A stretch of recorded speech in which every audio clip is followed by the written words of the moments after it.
Episode के शुरुआत में काई कबीले में उरहान, अलाउद्दीन और सिपाही भेड़ों के पास खड़े होते हैं। उस्मान साहब के इशारे पर जहर कुतई आगे बढ़ते हुए कहता है, या हई, मैदान से एक अजीम काफिले की आमद है। बोझ ना उठा पाने वाले का कोई इलाज नहीं। नौजवान सबसे आगे होंगे, सुस्त सबसे पीछे होंगे। रास्ता बनाएं, भेड़ कंधों पर उठाए वो आ रहे हैं। यह सुनकर उस्मान साहब कहते हैं, चलो देखते हैं कि कबीले में सबसे तेज कौन है। इसके साथ ही सब सिपाही भेड़ें कंधों पर उठा लेते हैं और जहर कुतई के तीर छोड़ते साथ ही सब दौड़ पड़ते हैं। भागते भागते एक सिपाही के धक्के से आयकुत खेमे के अंदर जा गिरता है। ये देखकर उस्मान साहब, बाला खातून और मलून खातून बहुत हंसते हैं। और हान सबसे आगे भाग रहा होता है, अलाउद्दीन उसके पीछे होता है। भागते भागते ओगोस भी धक्के से गिर जाता है। कबीले के लोग भी इस दौड़ से लुत्फानंदोज हो रहे होते हैं और अपने पसंदीदा सिपाहियों के हक में नारे लगाते हैं। दौड़ का इख्तिताम उरहान की जीत के साथ होता है। वो अलाउद्दीन के साथ पर जोश अंदाज में हाथ मिलाता है तो अलाउद्दीन उससे कहता है, मैंने तुम्हें जीतने दिया क्योंकि तुम्हारी शादी है भाई, वरना मैं जीत जाता। जवाब में उरहान कहता है, हाँ बिल्कुल ऐसा ही है। इसके साथ ही सब सिपाही भी आपस में मिलते हैं और उस्मान साहब आगे बढ़कर लोगों से कहते हैं, ऐ लोगों, बहुत से ऊंट, बहुत सी भेड़ें और बहुत से बैल कुर्बान किए जाएंगे। अब हमारे तमाम शहरों में यह खबर फैला दो। 40 दिन और 40 रातें खाना तकसीम किया जाएगा। यह सुनकर लोग खुश होकर उस्मान साहब को दुआएं देते हुए कहते हैं, अल्लाह आपसे राजी हो हुजूर, अल्लाह आपसे राजी हो। जवाब में उस्मान साहब कहते हैं, अल्लाह आपसे भी राजी हो। फिर उस्मान साहब अलाउद्दीन की जानिब बढ़ते हुए कहते हैं, क्या हुआ अलाउद्दीन, तुम खामोश क्यों खड़े हो? फिक्र ना करो, हम जल्द ही तुम्हारी शादी का भी एहतमाम करेंगे। हम तुम्हारे लिए गोंजा का हाथ मांगेंगे बेटा, तब तुम अपने भाई को इस दौड़ में शिकस्त दोगे। तो अलाउद्दीन कहता है, इंशाल्लाह हुजूर, अल्लाह हमें वो दिन जरूर दिखाएगा। यह सुनकर उस्मान साहब कहते हैं, अगर ये फितना फैलाने वाले और फसाद फैलाने वाले हमें नहीं रोकते तो हम अल्लाह के हुक्म से वो दिन भी देखेंगे। नाज़रीन, इसके बाद हम देखते हैं कि सरदार याकूब एक तवील अरसे के बाद सरहदी बाजार में दाखिल होता है। लोग उसका निहायत पुरजोश अंदाज में इस्तकबाल करते हैं। सरदार याकूब भी सीने पर हाथ रखकर लोगों का शुक्रिया अदा करता है। महमद आगे बढ़कर सरदार याकूब के हाथ का बोसा लेता है और कहता है, खुश आमदीद बाबा। फिर पूछता है, क्या मेरी माँ नहीं आई?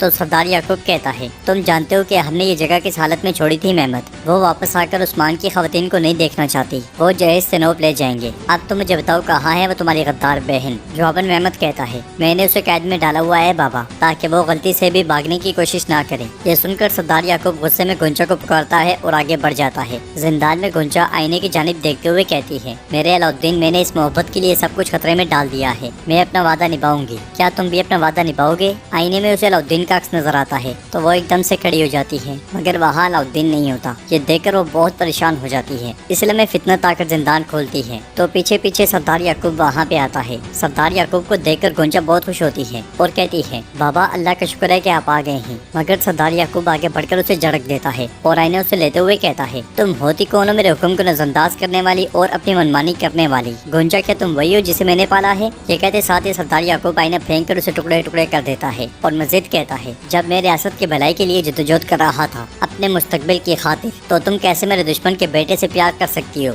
हाँ, मेरी बेटी रियासत के बका के लिए जो जरूरी है वो करेगी। तुम जानदार के बेटे अहमद से शादी करोगी। गुंजा गुस्से से कहती है, बाबा बस बहुत हुआ, मेरा दिमाग अभी तक होश और हवास में बाकी है। मैं अलाउद्दीन साहब से मोहब्बत करती हूँ, चाहे कुछ भी हो जाए। मैं मर जाऊंगी लेकिन कभी किसी और से शादी नहीं करूंगी। सरदार याकूब चिल्लाते हुए कहता है, बकवास बंद करो। वो गुंजा को मारते मारते रुक जाता है और मजीद कहता है, तुम जानदार के बेटे अहमद से शादी करोगी, जल्द ही तुम्हारा मंगेतर यहाँ आ जाएगा। जाओ और उनके सामने पेश होने के लिए अपनी शक्ल ठीक करो। ये कहते साथ ही सरदार याकूब पलटता है तो गुंजा कहती है, मुझे अपनी माँ पर गुस्सा आता था लेकिन ताकत ने आपकी आंखों को भी अंधा कर दिया है बाबा। बाबा, मैं आपको नहीं पहचान सकी। जवाबन सरदार याकूब गुस्से में उसका हाथ पकड़ते हुए कहता है, असल में तुम्हारी आंखें हकीकत देखने के लिए अंधी हैं, लेकिन मैं अंधी आंखें खुलवाना जानता हूँ। अगर तुमने दोबारा कोई गलती की और हमें शर्मिंदा किया तो मैं कसम खाता हूँ कि मैं तुम्हें और अलाउद्दीन को मार डालूंगा। अब मेरे सामने से हट जाओ। ये कहते साथ ही वो गुंजा को धक्का देकर जमीन पे फेंक जाता है। गुंजा परेशान होते हुए जमीन पर से आईना उठा लेती है। काई कबीले में उस्मान साहब अपने बेटों और सिपाहियों के साथ आगे बढ़ते हुए कहते हैं, हमारे सामने सबसे बड़ी रुकावट दरमियान और जानदार कबाइल का इत्तेहाद है। तो उरहान कहता है, वो मंसूबे बना रहे हैं, शादी पर भी आते हैं। वो जानते हैं कि आप शादी में कोई तोहफा कबूल नहीं करेंगे और आप सिर्फ सरदारों की वफादारी का मुतालबा करेंगे। जवाब में उस्मान साहब कहते हैं,